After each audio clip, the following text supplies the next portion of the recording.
Hello my friends and welcome back. Mr. A here today, back with another Circuit Playground video from Mr. Hart. This one and the next two videos produced by Mr. Hart are all more advanced videos, so do not get discouraged if you find them very difficult. In the description below will be a link to all the resources that you need to go through this activity with Mr. Hart. Hello, this is Mr. Hart with episode 7A of Recess at the Circuit Playground.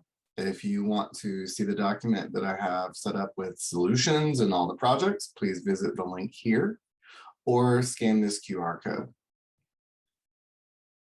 We will be working in the coding environment on Adafruit's website, so makecode.adafruit.com. And today, and I'm going to pause here to give you a chance to try to do it yourself, you will try to pick, on your Circuit Playground, you're going to have your Circuit Playground pick one of the 10 lights, 0 through 9, and have the functionality so that you can cycle through them, picking which one you think is his secret one, or its secret one, and you're going to see if you're correct. You get 3 guesses, and if you win, it plays a happy noise, and if you lose, it gives you the wah, wah, wah, wah. So at this point, and you may not know how to do all this, but we've done many of these things already. Pause, give it a good go, and come back to me when you're ready. Pausing, limit in 5, 4, 3, 2, 1. Okay, so I'm assuming you've paused and come back, and you've either done it, I want to see how I've done it, or you want to do it the other, or you just want having problems. It happens like words right now. So I want to clarify that this is 7A, and I've spent a lot of time trying to make this one, and I've come up with 3 different versions of this. And this is the easiest version, but not the best version. But sometimes that's how we get better, is you do something, we refine it, which means to take it and make it better. And we're going to do that process a couple of times. Okay, so let's pull up our coding. Well, let's pull up our coding environment. You can see I've been busy.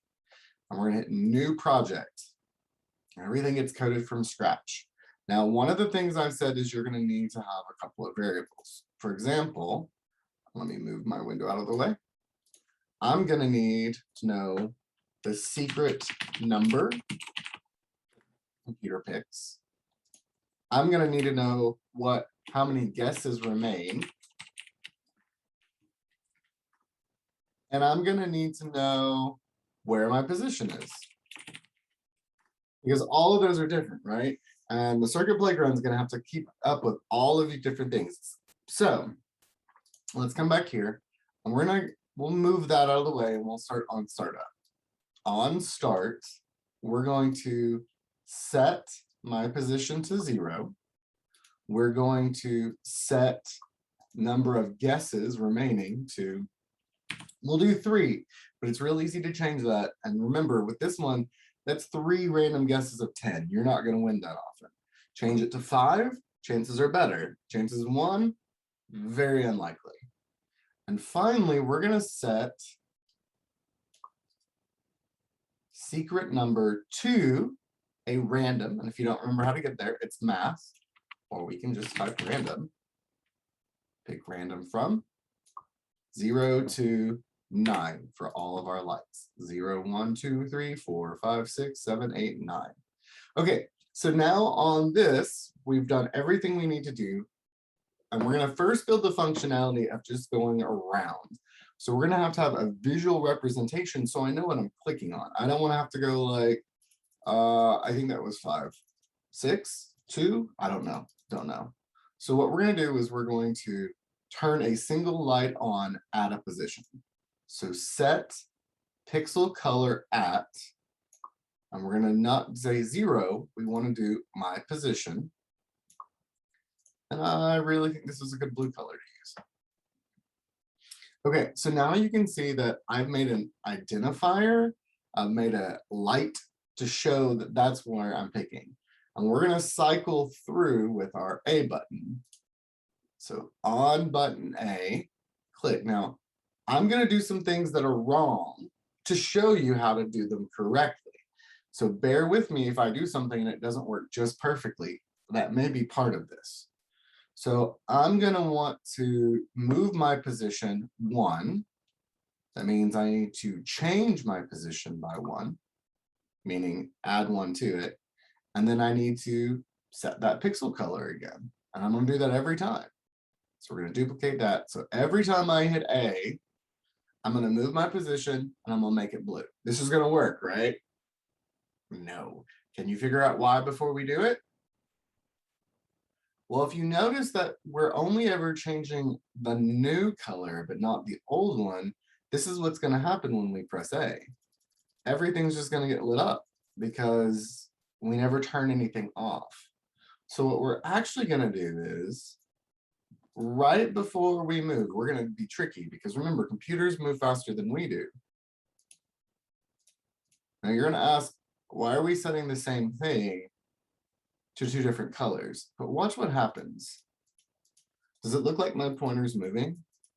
What I'm actually doing is very quickly turning off the light we had on, moving my counter, and then turning the new light on. Watch what happens if I make this something else, like purple. You'll see very quickly what's happening. See how the ones that have already been are turning purple? What we're actually tricking it doing is turning off the one we're on, then moving it and turning that one on. Okay, so this is good, but remember we've seen a couple of things that if I move all the way to the end, we're supposed to go back.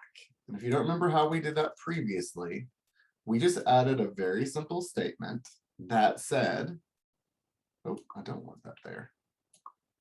If, and then a comparison, my value of my position ever equals 10, we want to set my position back to 0. So basically 0, 1, 2, 3, 4, 5, 6, 7, 8, 9. And when I tell it to go to 10, of which there is no light, the code goes, there is no 10, go back to 0. And now my ring goes all the way around. Excellent, right? Okay, so we've built the functionality, correct? We've built that functionality of being able to see the ring move, and now I can pick. So we're going to use button B to say, hey, I think this might be your secret number. So that means we're going to have a couple of different things that happen. So right now, let's say that the secret number was 0, right where my blue light is. If I hit B right now, I'm going to want it to do something if that's true. And in this case, we always want to check to see if it's right first. So we're going to grab an if statement, right? If this is the secret light. Now remember, we have to put that in a way that computers can understand, which in this case, we're going to do a comparison. Well, what represents where we are? Well, the variable my position, right? If the value of my position is equal to the value of, can you guess? The secret number, right? Oh, that did not work out. Give me 1 second. There we go. Okay, so what's awesome about this is we just said that if my position equals secret number, we're going to do the winning thing. And winning for us is rainbow animation for, we'll just do a second to start off. You might want to extend it out, but you don't want to wait 5 seconds every time right now. And we're going to play Power Up today. Let me make sure I'm sharing my sound. Okay, so now, if I'm correct, I'm going to win.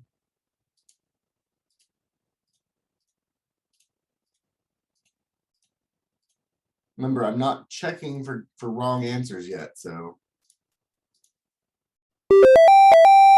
Excellent.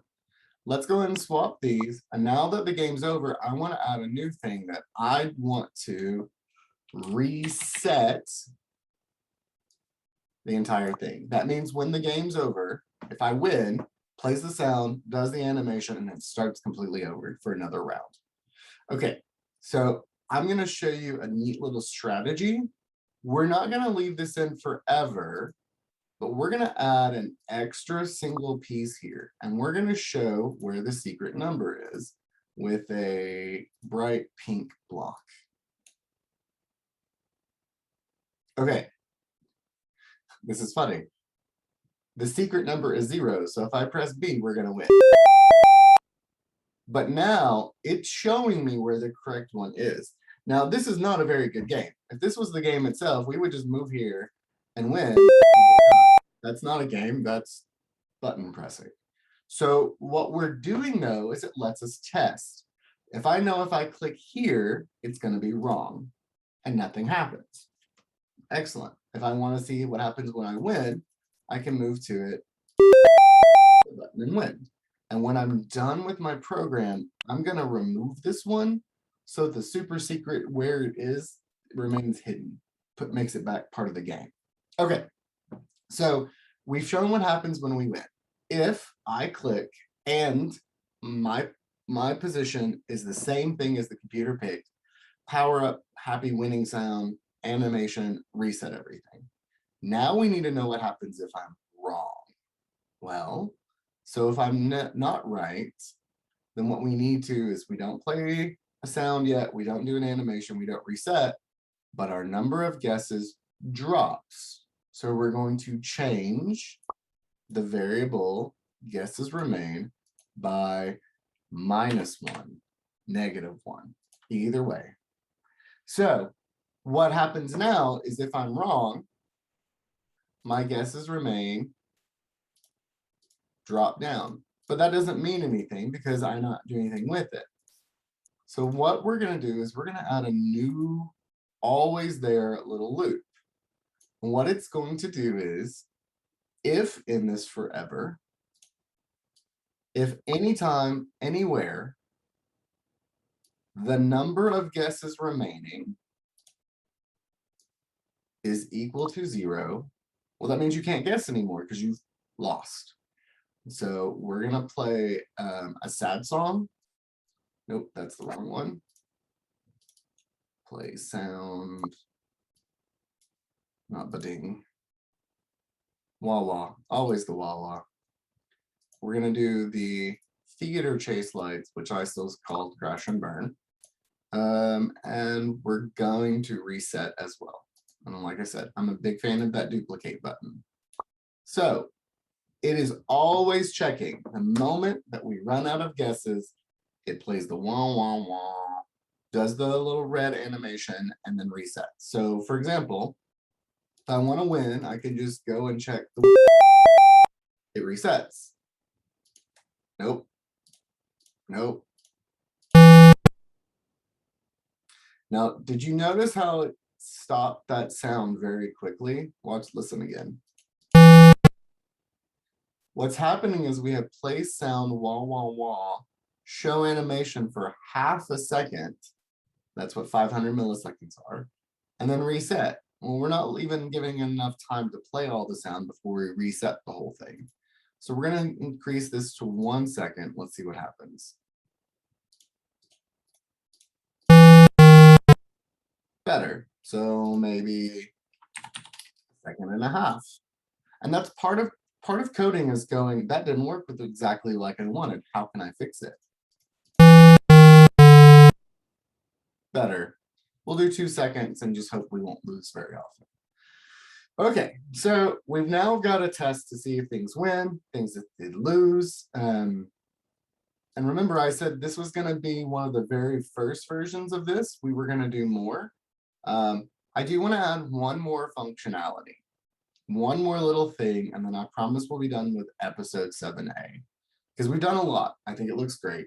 The big thing we have now before we wrap up and do our final touches is I want to play a song, a little tone when it's wrong, but the game's not over. So what we're going to do is, let me make sure I'm looking at the right spot. We're going to add every time. Okay, so on button B click, if we win, hold on 1 second.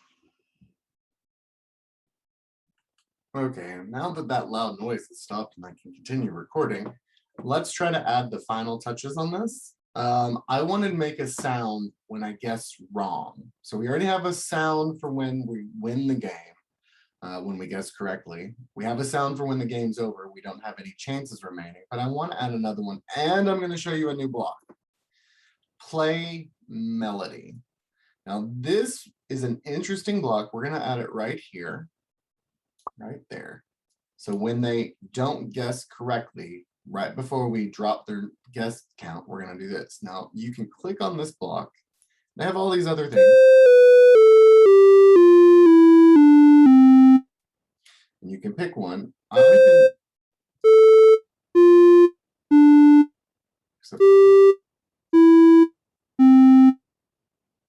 And I want to go fast. That's too slow for me. So the tempo is how fast it plays.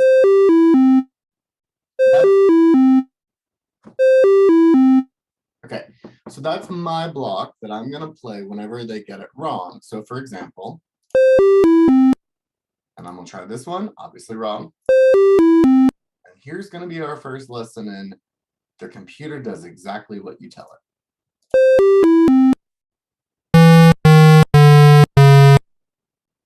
Okay, now you can leave it here if you want, or did you notice that it played 2 bad songs in a row when the game was over?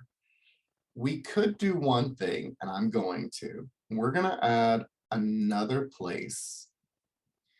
And this one is we're going to only change the guesses if they only have 1 guess remaining. So hold on, I know that was probably a little fast. Let me show you what happens. So what we're saying is, if there's only 1 guess remaining and it's wrong, right, then we want them to skip playing the song. Now, I'm doing something that's not the best because there are better ways of doing it, and I'm probably going to show you this in a second, but I want to go ahead and just let you see what's happening now. So on button B, click. If my position is equal to the secret number, if I guess correctly, that's what that means. We play the winning stuff and reset. If I'm wrong, and there's only 1 guess remaining when I do that, then the game's going to be over, and it's going to make 0, and it's going to play the music. Or if there's any guesses remaining, it's going to play the and then just change the number down. Now remember, we said that if you don't like the way the game plays, you can add more guesses or not. Now, there are other options. We could take these 3 sounds and put them in this one spot, because that's what it means. If you click and it's not correct and there was only 1 left, your game's over, and that's okay. So let's see what happens. I'm going to remove this. I'm just going to put them off to the side.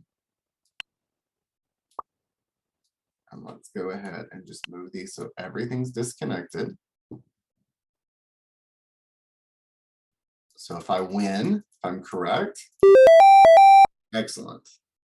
If I'm wrong once, twice, 3 times.